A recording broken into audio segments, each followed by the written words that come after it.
hari ini kita kembali belajar di rumah untuk menghindari penyebaran COVID-19.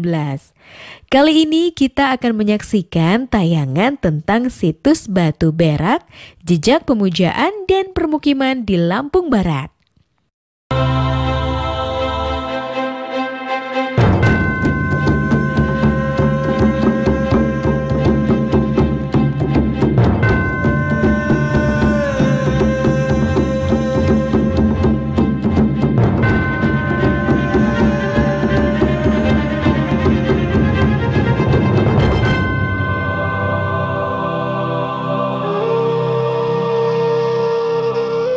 Lampung Barat merupakan salah satu wilayah bagian Provinsi Lampung yang terkenal memiliki kekayaan akan wisata alamnya yang indah.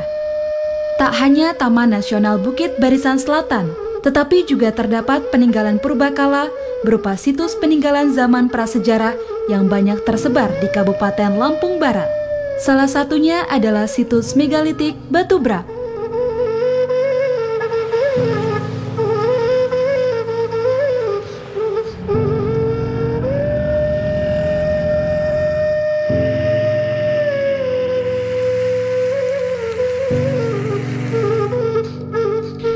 Situs ini dapat dicapai dengan perjalanan darat, yakni dengan kendaraan roda 4 dan 2. Situs Purbakala Batu Berak secara administratif berada di Pekon Purajaya, Kecamatan Kebon Tebu, Kabupaten Lampung Barat, Provinsi Lampung. Situs Purbakala ini pertama kali ditemukan pada tahun 1951 oleh rombongan transmigrasi Biro Rekonstruksi Nasional atau BRN. Selang beberapa tahun setelah ditemukan, pada tahun 1980, penelitian pertama dimulai oleh Profesor Dr. Haris Sukendar, seorang arkeolog dari Jakarta. Kompleks situs Purbakala Batu Berak ini berada di bawah naungan Dinas Kebudayaan dan Pariwisata Provinsi Lampung yang bekerja sama dengan Balai Pelestarian Cagar Budaya Banten. Sesungguhnya tinggalan arkeologis yang ada di muka bumi ini itu sebetulnya adalah mencerminkan pola pikir dari manusia, masa lalu manusia pendukungnya, bagaimana kita berada di situ.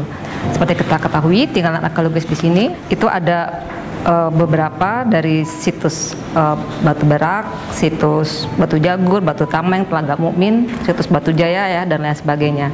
Nah, riwayat penelitiannya ini pernah dicatat oleh seorang arkeolog dari Belanda namanya Van der Hoop di dalam disertasinya beliau yang diterbitkan pada tahun 1932 yang berjudul Megalithic Remains in South Sumatra, menyebutkan tentang skala berak di daerah Lampung sini. Kemudian pada tahun 51 baru muncul ada gerakan Badan Rekonstruksi Nasional ya, ketika membuka lahan itu ke transmigrasi baru bermuncullah penemuan-penemuan seperti batu-batu yang bersebaran gitu ya, yang ternyata adalah menhir ataupun dolmen.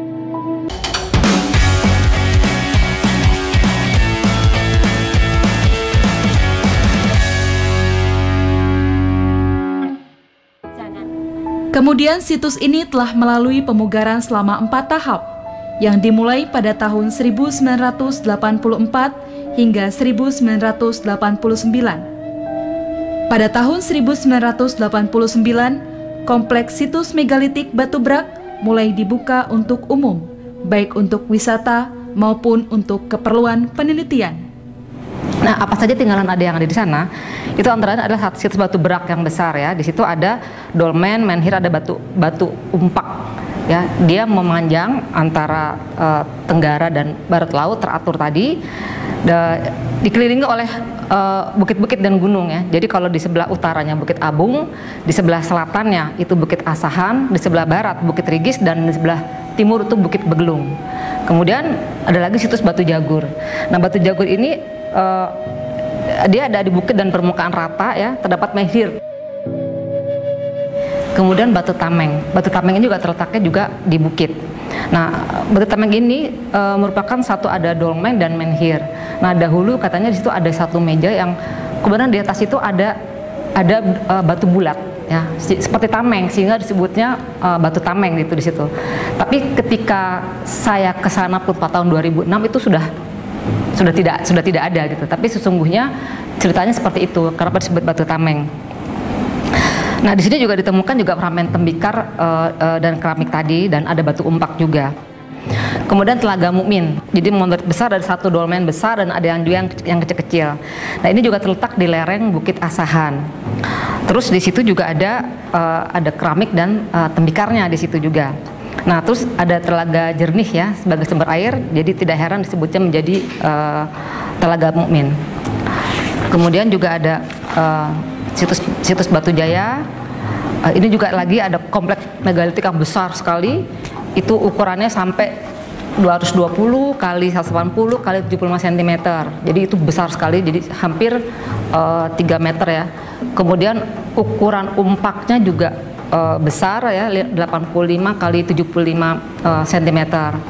Nah, umpak-umpak ini juga membuktikan bahwa itu mungkin sebagai tempat tiang ya di situ, tiang yang menunjukkan bahwa ada satu mungkin tiang-tiang rumah, jadi seperti pemukiman dahulunya di situ.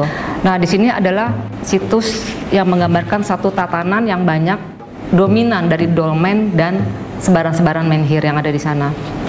Gunung-gunung dan lembah bukit ini di dalam peninggalan megalitik itu juga terkait dengan latar belakang religi yang mereka anut. Jadi daerah gunung bukit itu adalah daerah yang suci. Jadi kalau ada orang yang mati, penghormatan terhadap leluhur itu adalah dia akan pergi dan bersemayam di puncak-puncak bukit itu.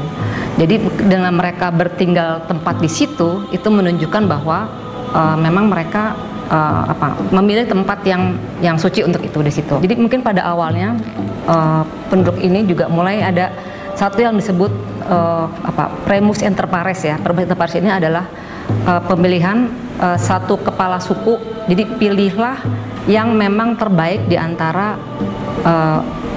masyarakat di situ. Jadi yang paling kuat, yang paling bisa mengayomi, yang mungkin juga yang paling bisa yang paling kaya tanda kutip gitu di situ, dan itu akan yang dipilih menjadi pemimpin. Nah, itu satu. Yang kedua, kalaupun nanti pemimpin ini meninggal, itu juga akan dibuatkan menhir lagi di situ. Nah, tata cara penghormatan itu ya, itu sampai kepada leluhurnya itu di situ, dibuatkan menhir dan dibuatkan juga ada dolmen tadi. Nah, dolmen ini juga sebagai meja saji. Di dalam penelitian itu ternyata daerah-daerah seperti Batu Berak, Batu Jaya dan lain sebagainya itu juga ternyata ada semacam dikelilingi oleh parit ya, parit yang dalam gitu. Bahkan penggalian parit ini memotong dari bentang lahan yang ada gitu di situ. Jadi memang terbukti bahwa itu dilindungi. Jadi kalau itu adalah satu komunitas gitu ya misalnya. Jadi di sini ada Batu Berak khusus sendiri, dia membuat dengan sebaran yang sedemikian yang berjajar misalnya. Dia ada di dalam, ternyata itu ada batas, katakanlah sebagai bentengnya, tapi dengan sungai yang dalam, dengan dalam itu cara mereka membatasi diri dengan yang mungkin juga untuk perlindungan juga untuk binatang buas, dan mungkin juga tidak bisa musuh sembarangan masuk. Kita belum punya tanggal yang pasti secara absolut ya bahwa ini sudah didating di abad sekian. Tetapi kalau di dalam perkerangkaan prasejarah yang namanya megalitik itu berada di antara abad 2500 sampai 500 sebelum Masehi. Di dalam perkerangkaan tadi yang disebut juga oleh peneliti Belanda dari von Heino-Gelderen juga menyatakan bahwa gelombang masuknya kebudayaan megalitik ini itu dibawa oleh orang-orang Austronesia. Nah, itu masuk ke sini, itu gelombang tuanya adalah dengan dia membangun satu bangunan tadi, bangunan yang namanya menhir dan dolmen. Nah, gelombang berikutnya lagi itu dia ditandai dengan pembuatan bilik-bilik batu dan peti batu. Nah, jadi apa fungsi dari tiang-tiang tadi itu adalah dia berfungsi sebagai pemujaan tadi ya, untuk melakukan satu upacara. Ini upacara upacara kepada leluhurnya, terus upacara supaya hasil panennya banyak, kemudian supaya tidak terjadi bencana alam, kemudian juga supaya minta tanahnya subur sehingga hasil panennya bisa melimpah itu di situ. Di situ juga terbukti di beberapa tempat itu ada batu bergores. Batu bergores itu juga untuk mengasah benda tajam seperti tombak ataupun mata panah itu ya di situ untuk mengasah itu. Jadi ini sebelum melakukan perburuan misalnya, nah mereka melakukan upacara itu dulu di situ, setelah itu melakukan ritual itu.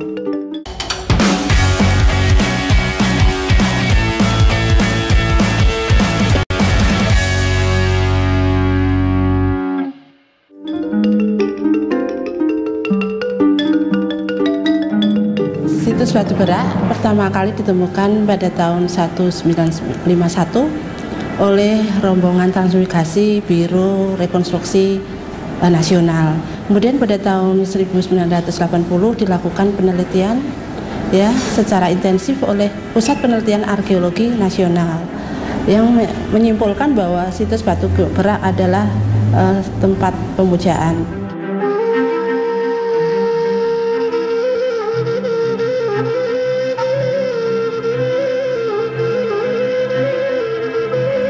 Kemudian pada tahun 1984 sampai dengan 1989 melalui 3 tahap dilakukan konsolidasi terhadap tinggalan-tinggalan yang ada di dalam situs batu bara. Kemudian pada tahun 2004 situs batu bara itu ditetapkan oleh Menteri Kebudayaan dan Pariwisata. Setelah dilihat dari penelitian geologi dan geomorfologi itu ternyata adalah dari singkapan batuan yang memang sudah terjajar seperti itu, di mana ada batuan yang tadi ya kekar tiang dan juga slabstone yang lebar-lebar tadi, yang besar-besar tadi di situ. Di situ mereka membangun dan mereka membuat berkreasi di situ. Kemudian mengapa mereka mendirikan situs di situ? Ya karena mereka tersedia bahannya di situ, tersedia bahannya di sini. Itu yang membuat ini menjadi ciri yang khas ya, menjadi ciri yang khas dari Lampung ini.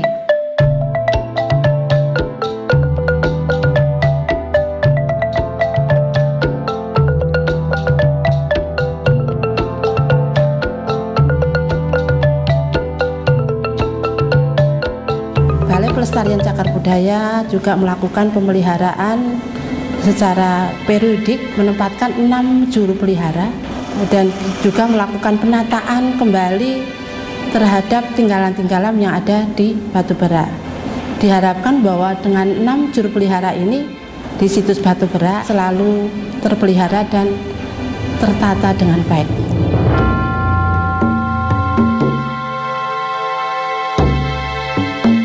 Untuk situs megalitik batu bara sekarang ini mulai dikenal. Untuk jumlah kunjungan itu secara bertahap meningkat, rata-rata antara 2.000 sampai dengan 2.500 orang per bulan. Kesan mereka cukup bagus, artinya mereka begitu kagum dengan apa yang ada di situs megalitik batu bara ini, baik itu jenis-jenis tinggalannya, lingkungannya yang begitu asri, terawat.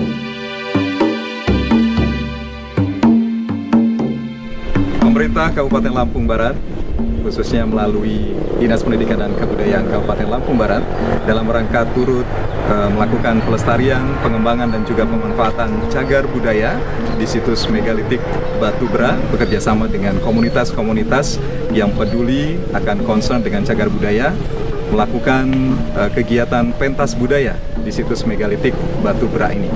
Kami dari Dinas Pendidikan dan Kebudayaan akan merekomendasikan kepada seluruh insan pendidikan yang ada di Kabupaten Lampung Barat, terutama guru dan juga siswa-siswi, untuk dapat melakukan lawatan cagar budaya di situs megalitik batu bara ini, agar mereka ke depan merasa memiliki kepedulian terhadap situs megalitik batu bara yang ada di Kabupaten Lampung Barat ini.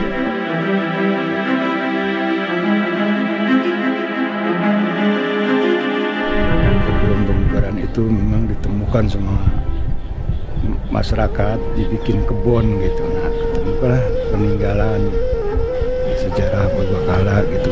Nah, waktu itu ada penelitian dari arkeologi Jawa Barat dari Bandung pada tahun 80 sampai 85, seperti Batu Tameng, Batu Jagur, Telaga Mumin, Batu Jaya, dan Air Ringki.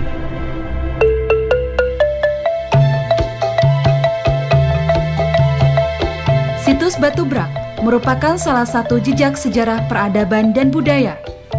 Pada masa sekarang, baik situs Batu Brak ataupun situs megalitik lainnya di Indonesia dapat berfungsi sebagai sumber kreativitas, semangat, dan inspirasi yang memiliki manfaat untuk kesejahteraan masyarakat.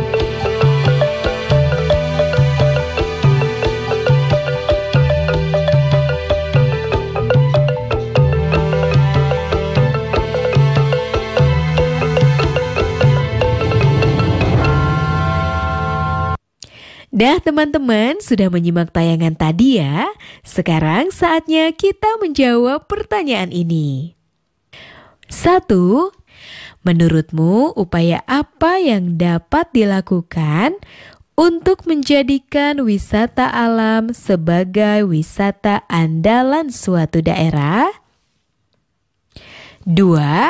Jika kamu adalah pemimpin di suatu daerah yang memiliki banyak situs bersejarah, apakah yang akan kamu lakukan untuk melestarikan situs-situs tersebut? Sekarang tetap belajar dari rumah ya teman-teman, jaga jarak, rajin cuci tangan, dan pakai masker agar kita mencegah penyebaran COVID-19. Sampai jumpa!